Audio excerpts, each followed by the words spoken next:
Hello students, कैसे हैं आप? आज आपका पेपर था, एग्जाम था मैथ्स का। क्लास 8 की बात कर रहा हूं मैं। तो बच्चों, कैसा हुआ आज का एग्जाम? तो चलिए, टाइम ना वेस्ट करते हुए हम एक एक करके सारे क्वेश्चन सॉल्व करते हैं। फिर आप चेक करते चलिएगा कि कितने मार्क्स आपके आ जाएंगे। आई होप सभी के अच्छे नंबर आएंगे। तो देखिए, ये हिंदी में था इस साइड क्वेश्चन पेपर, और इस साइड इंग्लिश में। तो ये इंग्लिश वाला मैं सॉल्व कर रहा हूँ जल्दी जल्दी। तो पहले हम करते हैं MCQ. The multiplicative inverse of. तो देखिए, मल्टीप्लीकेटिव इनवर्स निकालना है हमें। तो क्या गिवन है यहाँ पर गिवन है 2/3 मल्टीप्लाई बाई 9/4। तो देखिए, 2/3 मल्टीप्लाई बाई 9/4। देखिए, 2 से 2 ये कट जाएगा, 2 1 जा 2, 2 2 जा 4, 3 1 जा 3, 3 3 जा 9। तो ये आया 3/2। अब इसका मल्टीप्लीकेटिव इनवर्स का मतलब है इसे उलटना है। तो करेक्ट आंसर हो जाएगा 2/3। तो 2/3 कौन सा है? सी। ठीक है, this is the right answer. Next question, in which of the following quadrilateral, ये क्वाड्रिलेटरल गिवन है, द डायगोनल्स आर इक्वल। किसके डायगोनल इक्वल होंगे? तो ये चेक करना है। डायगोनल देखो, देखिए ये होते हैं डायगोनल। ये लाइन जो है मिला रही है इसको, और ये मिला रही है इसको। तो आपको पता ही चल रहा है ये लेंथी है और ये शॉर्ट है। इसमें देखो, ये शॉर्ट है, ये लेंथी है। इसके अंदर भी आप देख सकते हैं कि ये दोनों लाइनें इक्वल नहीं आएंगी, बट ये रेक्टेंगल है और हमें पता भी है the diagonals of the rectangles are equal. This is the answer. Next करते हैं, which of the following equation has 0 as its solution. तो हमें क्या करना है, इसने बोला 0 इसका सॉल्यूशन है। तो जो भी वेरिएबल है यहां पर y, उसके बदले आपको 0 भरना पड़ेगा। 0 पुट कर दो और वैल्यू सेम आनी चाहिए। तो अगर मैं y के बदले 0 भरता हूं तो 4 इंटू 0 हो जाएगा 0, और 0 माइनस 18, तो इसमें आएगा -18, और इधर आएगा राइट हैंड साइड पे 18। ये दोनों इक्वल नहीं है, इसका मतलब ये नहीं हो सकता। ठीक है, बी देखते हैं। यहां पर 0 भरोगे, 3 इंटू 0 हो जाएगा 0, -2। यहां आप देखिए 5 इंटू 0, ये भी हो जाएगा 0, -2। तो इसका मतलब दोनों साइड पर, लेफ्ट हैंड साइड हो गई -2 और राइट हैंड साइड हो गई -2। तो इसका मतलब यही हमारा आंसर है। तो जब हमारा आंसर निकल गया तो हमें बाकी दोनों को सॉल्व करने की जरूरत नहीं है। नेक्स्ट क्वेश्चन पर आते हैं, the cube of the decimal number 2.5 is. तो देखिए, बहुत सिंपल सी बात है। तो सबसे पहले आपको पता होना चाहिए 2.5 है ये। तो 2.5 को आप मान लीजिए 25/10। ठीक है, तो इतना आपको पता है। यहाँ पर हम क्यूब निकाल रहे हैं, तो क्यूब का मतलब है 3 बार। तो सभी बच्चों को पता है 10 का क्यूब होगा 1000, यानी कि 3 बार 0 लगेगा। ठीक है, और 25 इंटू 25 होता है 625। कितना होता है? 625। अब इस 625 को फिर से 25 से करना पड़ेगा आपको, क्योंकि क्यूब है, क्यूब में हम 3 बार करते हैं।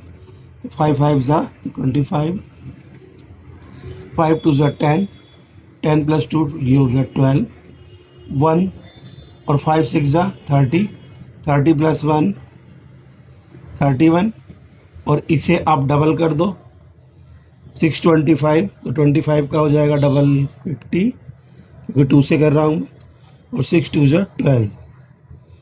अब इसमें यहाँ हो गया 25, देखिए 5 ये 2 और 1 और 6 एक साथ है 6, 5 5 + 1 6 हो गया, और 3 + 2 5, और ये 1। अब देखिए नीचे क्या है 1000, तो इसका मतलब 1 2 3 15.625, तो 15.625 हमारा ऑप्शन है सी। तो अभी तक आप देख रहे हो पहले का आंसर भी सी था, ठीक है, दूसरे का आपने देखा आंसर डी है, तीसरे का आंसर बी है, और फोर्थ क्वेश्चन का आंसर सी है। नेक्स्ट क्वेश्चन की ओर बढ़ते हैं। द प्रोडक्ट ऑफ, इन दोनों का प्रोडक्ट, प्रोडक्ट मीन्स गुणनफल बोलते हैं हिंदी में। तो मैथ में ज़्यादा दिक्कत नहीं होती, हिंदी मीडियम और इंग्लिश मीडियम सेम सा ही है, तो जो हिंदी मीडियम के बच्चे हैं वो भी अपना आंसर मैच कर सकते हैं यहाँ से।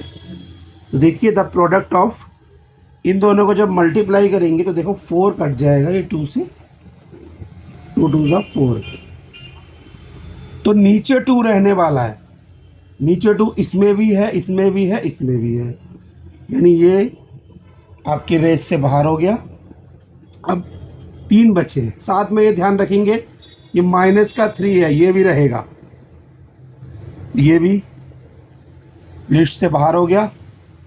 अब ये 2 बचे हैं, देखिए दोनों में ही नीचे 2 है और दोनों में ही माइनस है, तो यहाँ देखिए पी स्क्वायर और एक पी यहाँ पर, तो पी क्यूब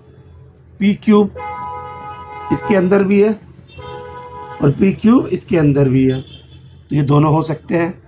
क्यू की तरफ चलते हैं, क्यू वेरीफाई कर देगा। क्यू यहाँ पर 1 है और यहाँ पर 2 है, तो क्यू भी क्यूब है, यानी कि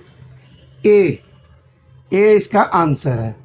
इसमें देखो क्यू की पावर 4 है, तो ये नहीं हो सकता, तो ए इज द आंसर। ओके, तो ए अभी तक किसी का आंसर नहीं था। क्वेश्चन नंबर 5 का ऑप्शन ए करेक्ट आंसर। तो चलिए क्वेश्चन नंबर 6 की ओर बढ़ते हैं।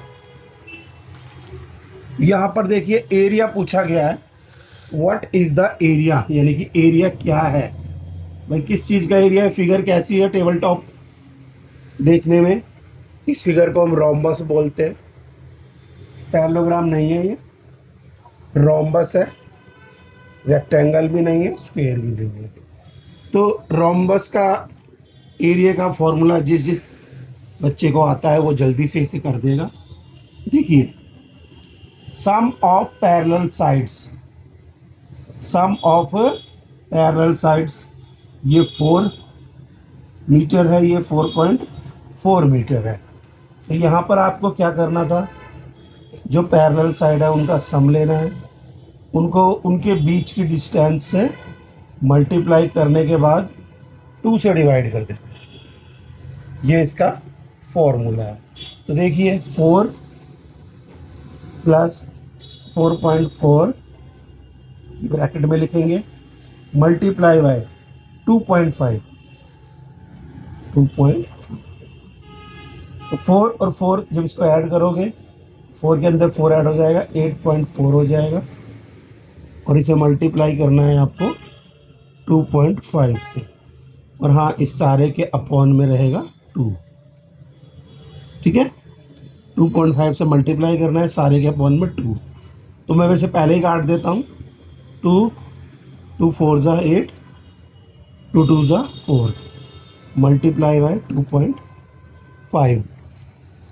2.5, यहाँ पर आप देख लें, ठीक है। यहाँ ये इसको इससे मल्टीप्लाई करना है, और सिंपल कर लेते हैं, नहीं तो डायरेक्ट 42 को 25 से मल्टीप्लाई कर लो और 2 डेसिमल प्लेस लगा दो, यानी 2 के बाद 2 डिजिट के बाद राइट साइड से डेसिमल लगा दो, आंसर आ जाएगा। और शॉर्ट मेथड से करना चाहते तो देखो 4.2, ये है 2.5 का मतलब हो गया 2.5, यानी 2.5, उसको हम लिख सकते हैं 5/2। तो इस 2 को इससे काट दो, इससे 2 1 = 2, 2 2 = 4 और 2 1 = 2, ये हो गया। इसको मल्टीप्लाई करना है 5 से, तो 5 1 = 5, 5 2 = 10,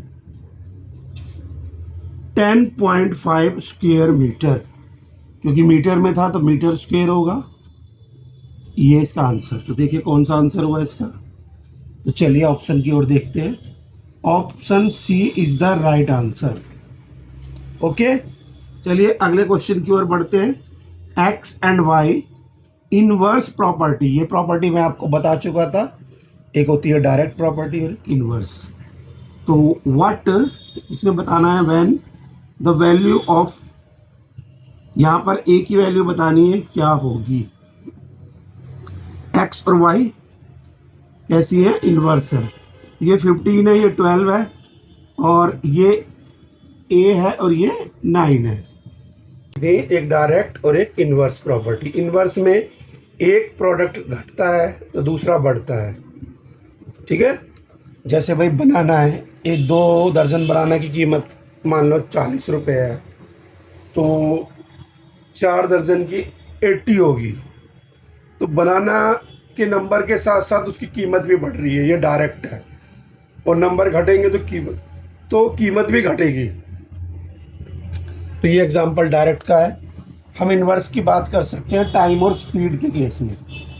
ठीक है, जैसे मान लीजिए अगर मैं 15 की स्पीड से गाड़ी चलाता हूँ तो मुझे घर पहुँचने में 12 मिनट लगती है। यानी कि अगर मैं स्कूटी या बाइक 15 किलोमीटर पर आवर की स्पीड से चलाता हूँ तो मुझे घर पहुँचने में 12 मिनट लगती हैं। तो भाई अब मुझे घर पहुँचना चाहता हूँ मैं 9 मिनट में, तो बताइए मैं गाड़ी कितनी स्पीड से चलाऊँगा। ठीक है, 9 मिनट में घर पहुँचना है। तो आप समझ ही गए होंगे कि भाई 9 मिनट का मतलब है यहाँ पर टाइम कम है, टाइम कम है तो स्पीड बढ़ेगी।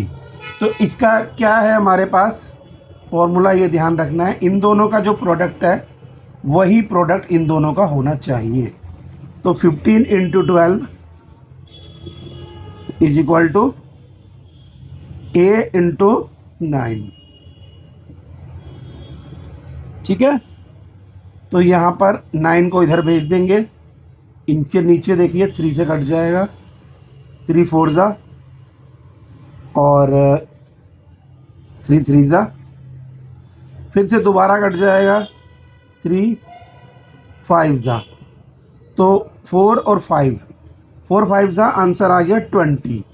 तो इसका मतलब इसकी वैल्यू हो जाएगी 20। तो 20 ऑप्शन है यहाँ पर A, that is the right answer. तो चलिए अगले क्वेश्चन की ओर बढ़ते हैं, जो कि 8th क्वेश्चन है। आपकी क्लास का नंबर भी 8 है, तो चलिए इंपॉर्टेंट होना चाहिए ये तो आपके लिए।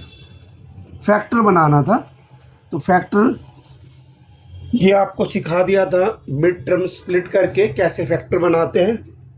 तो जिन बच्चों को याद है तो भाई बहुत इजी सा क्वेश्चन आया हुआ है, ये कोई दिक्कत की बात ही नहीं है। 64 है, 64 के फैक्टर बनाने हैं। तो 64 8 8 जा, बहुत सिंपल सा दिखाई दे रहा है हमें, 8 8 जा 64 होते हैं, और 8 + 8 अगर करते हैं तो 16 आता है। तो यहाँ पर हम 2 फैक्टर बनाएंगे, एक -8, दूसरा भी -8 ही बनेगा। ठीक है, -8x -8x, और यहाँ प्लस का 64, और शुरू में क्या था, x²। जिन बच्चों ने ये वाला फैक्टर बनाया होगा उनका बिल्कुल ठीक हुआ होगा ये। अब x कॉमन निकाल लीजिए। देखो कैसे होता है, 64 के फैक्टर बनाया आपने, 64 है ये, 64 के फैक्टर बनाए, 1 × 64, 2 × 32 ऐसे बनते हैं ना। ऐसे ही फिर 4 पर जाओगे, 4 × 16, फिर आगे बढ़ोगे आप तो 8 पर आ जाओगे आप, 8 × 8 64। फिर आप देखोगे कि ऐसा कौन सा पेयर है जिसको प्लस या माइनस करने पर 16 आ जाए, बीच वाली टर्म आ जाए। तो बीच वाली टर्म 16 है यहाँ पर। तो आप देखोगे 8 और 8 को करने पर 16 आता है, ये भी -8, ये भी -8, तो हो गया -16। और जो 64 है ये देखिए 8 × 8 64, और माइनस माइनस प्लस हो जाता है। ठीक है, तो यहाँ पर निकाल लीजिए इसके फैक्टर, x -8, तो यही रिपीट होगा x -8 और बाहर फिर से आ गया -8। तो दोनों ही सेम फैक्टर बन रहे हैं, x -8 x -8। तो यहाँ पर आप देख रहे हो x -8 ये है और x -8 ये है। तो this is the answer of this equation. तो इस इक्वेशन या इस पॉलिनोमियल जो होते हैं, पॉलिनोमियल आप यहाँ ध्यान रखो, वो होता है जिसके लास्ट में जीरो नहीं होता। तो पॉलिनोमियल के जो हमने फैक्टर बनाए वो x -8 और x -8 बन गया। चलिए अगले क्वेश्चन की ओर बढ़ते हैं। The solution of the equation. अब यहाँ इक्वेशन दी है, इक्वेशन और जो हमारा पॉलिनोमियल है इसमें ये अंतर होता है कि पॉलिनोमियल में इज इक्वल टू नहीं होता और यहाँ इक्वेशन में देखिए इज इक्वल टू दिया हुआ है 0। अब इसका आंसर निकालना है, तो x/2 प्लस x/3। भाई देखने में तो ये आ रहा है कि पेपर कुछ ज़्यादा ही इजी दिया है, तो आई होप सभी बच्चे बढ़िया तरीके से करके आए होंगे। तो इसका आंसर बताओ, मुझे जल्दी से कमेंट कर दो। तो स्टूडेंट्स, आपका टाइम बचाने के लिए हमने ये इसे सॉल्व कर दिया है। देखिए ये है x/2 plus x/3 is equal to 10। तो 2 और 3 का एलसीएम 6 होता है। 6 को 2 से डिवाइड किया, आया 3। तो 3 को x से मल्टीप्लाई करोगे ऊपर वाले से 3x। 6 को 3 से डिवाइड किया, आया 2। तो 2 को ऊपर वाले से मल्टीप्लाई करोगे 2x इज इक्वल टू 10। तो देखिए यहाँ पर 3x प्लस 2x ये हो गया 5x। अपॉन में 6 है, उधर जाकर मल्टीप्लाई कर दो 10 इंटू 6। तो 10 इंटू 6 कितना होता है 60 और यहाँ x यानी 5x है, 5 इधर नीचे आ जाएगा। तो 12 5 जा 60, तो x की वैल्यू आ गई 12। तो 12 इसका आंसर हो गया D। ठीक है, अब अगले क्वेश्चन यानी 10th क्वेश्चन की ओर बढ़ते हैं। Which of the following pair have like terms. तो लाइक टर्म्स वो होती हैं जिनका पिछला वेरिएबल वाला हिस्सा सेम होता है। तो यहाँ देखो PQR², इसमें PQ² है तो ये नहीं है। यहाँ देखिए PQR², P²RZ ये भी नहीं है। यहाँ देखिए PQR², तो इसके अंदर आप देख रहे हो PQR² और यहाँ भी PQR² सेम है। तो दिस इज द आंसर। इसके बाद हमें करके देखने की ज़रूरत ही नहीं होती जब हमें आंसर मिल गया, लेकिन फिर भी अगर आप देखना चाहो तो PQR², P² Q² ये भी यहाँ पर नहीं है। तो चलिए अब हम बढ़ते हैं 11th क्वेश्चन की ओर। देखिए ग्राफ का क्वेश्चन आया हुआ है, ऑप्शन में है, बहुत बढ़िया क्वेश्चन है। तो इसमें क्या पूछा गया है, विच ऑफ द फॉलोइंग टाइम और साथ में टेम्परेचर दिया हुआ है पॉसिबल नहीं है। तो देखिए यहाँ पर क्या होगा, आपको एक बात ध्यान रखनी है, टेम्परेचर ये दिया हुआ है वाई एक्सिस पर चारों में। टेम्परेचर पॉजिटिव भी हो सकता है यानी बढ़ भी सकता है, जीरो भी हो सकता है, नेगेटिव भी हो सकता है। यानी ऊपर वाली वैल्यू बढ़ भी सकती है, घट भी सकती है, जीरो भी हो सकती है, कौन सी, टेम्परेचर की। बट टाइम हमेशा इंक्रीज होगा। जैसे मान लो हमने टाइमर लगा दिया, स्टॉप वॉच ऑन कर दी, तो आप देखोगे टाइम हमेशा बढ़ेगा। जैसे मैं क्वेश्चन ही पेपर सॉल्व कर रहा हूँ तो पहले मुझे 1 मिनट हुई, फिर 2 मिनट, फिर 3 मिनट, ऐसे बढ़ते बढ़ते टाइम हमेशा बढ़ेगा। कभी एक तो टाइम की वैल्यू रिपीट दोबारा से नहीं आएगी, क्योंकि अगर रिपीट वैल्यू आ रही है इसका मतलब टाइम रुक गया, या टाइम की वैल्यू नेगेटिव हो रही है तो इसका मतलब टाइम वापसी हो रहा है, तो ये पॉसिबल नहीं है। तो ऐसा जिसके अंदर हो रहा है या तो टाइम रुक गया, ठीक है, टाइम की वैल्यू बढ़ नहीं रही। तो ऐसे ग्राफ को आप देखिए, इस वाले में देखिए डी है, ये टेम्परेचर की वैल्यू फिक्स है। आप देखोगे एक्स की वैल्यू हमेशा इसमें बढ़ती जा रही है या आगे जा रहा है, और वाई की वैल्यू फिक्स है। तो पॉसिबल है भाई टेम्परेचर रुका हुआ है लेकिन टाइम चल रहा है। यहाँ आप देखोगे टाइम चल रहा है आगे और टेम्परेचर रेगुलर घटता जा रहा है, पॉसिबल है। सर्दियों का टाइम है, टाइम जो है बढ़ रहा है, टेम्परेचर घट रहा है। इसमें आप देखिए टाइम बढ़ रहा है और टेम्परेचर भी बढ़ रहा है, लेकिन ये फोर्थ यानी कि हमारे हिसाब से फोर्थ बस ऑप्शन में ये सी है। ये जो सी ऑप्शन है इसमें आप देखोगे हमेशा इसकी वैल्यू सेम है, यानी कि x हमेशा यहाँ पर सब जगह सेम ही है। x की वैल्यू 2 है और बाकी इसकी वैल्यू बढ़ रही है टेम्परेचर की। तो टेम्परेचर बढ़ रहा है, टाइम रुका हुआ है, इट इज़ नॉट पॉसिबल। तो ये हो गया। थोड़ा और जल्दी करते हैं, क्वेश्चन नंबर हम बढ़ते हैं 12 की ओर। तो बच्चों चलो करते हैं आखिरी MCQ, क्योंकि 12 MCQ आए हैं और 60 मार्क्स का तुम्हारा पेपर होगा। ये देखिए 60 का है, तो 60 का 10% 6 होता है और 20% 6 + 6 यानी 12 होते हैं।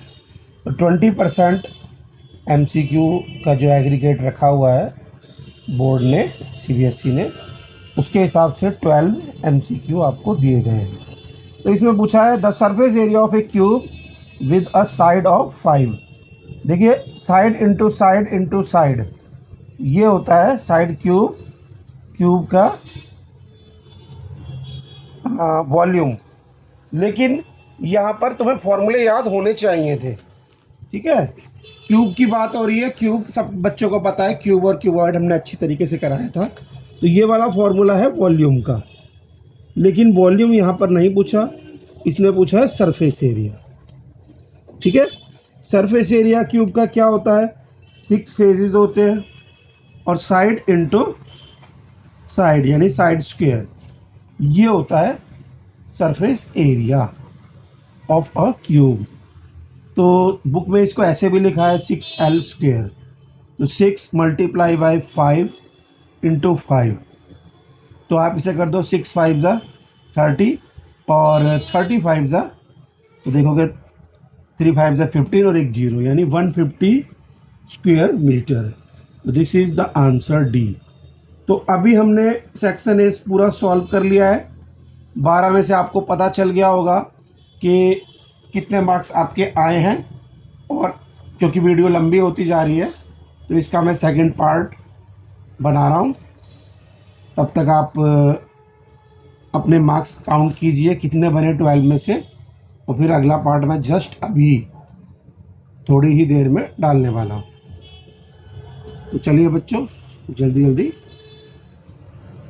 बताएं मुझे 12 में से कितने मार्क्स आ गए। चैनल को सब्सक्राइब कर लें, क्योंकि हम सारे पेपर सॉल्व करके डालेंगे, और लाइक कर दें, अपने फ्रेंड्स को शेयर कर दें। चलिए मिलते हैं पार्ट 2 में।